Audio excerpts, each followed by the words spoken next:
ரவிகுலத்துல இருக்கக்கூடிய எண்ணற்ற ஒவ்வொரு வேந்தர்களும் எப்படி அறநெறி வடுவாம நேரான நெறியான நீதி தவறாத செங்கோன்மை தவறாத ஆட்சியை நடத்துறல அப்படி ஸ்டெடியா போச்சுன்றார். அந்த ஸ்டெடி பெருநியல் ரிவருடைய அந்த நதியினுடைய ஓட்டத்தை அரசருடைய செங்கோன்மை தவறாத ஆட்சிக்கு கம்பேர் பண்றார். அப்ப முறை செய்து காக்கும் மன்னன் மக்களுக்கு இறையென்று வைக்கப்படும் சொல்லக்கூடிய அளவுல அந்த நதி ஓட்டமும் நேராக போச்சு, நாட்டு மக்களுக்கு பயனடக்கூடியதாக இருந்தது மட்டும் இல்லாம அதிலே பின்னாடி 2 வரிகள் சொல்றாரு பாருங்க. சரவி என்பது தாய்மொழி அன்னது, அவ்வுறவு நீள்நிலத்து ஓங்கு உயிர்க்கெல்லாம் என்று சொல்கின்றார்.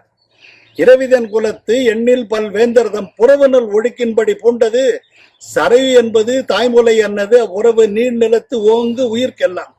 அப்ப நீரினுடைய இன்றியமையாது, நீரின்றி அமையாத உலகன் வள்ளுவர் சொல்லக்கூடிய அளவுல அந்த நீரினுடைய இன்றியமையாத தன்மையை விளக்கக்கூடிய முகாந்திரமாக சரை நதியின் வாயிலாக நம்ம காட்டக்கூடிய பெரு என்ன, கம்பன் நீர் மேலான எந்த அளவுக்கு அந்த காலத்திலே போற்றி பறைசாற்றுக என்பதை நம்ம பெறப்பட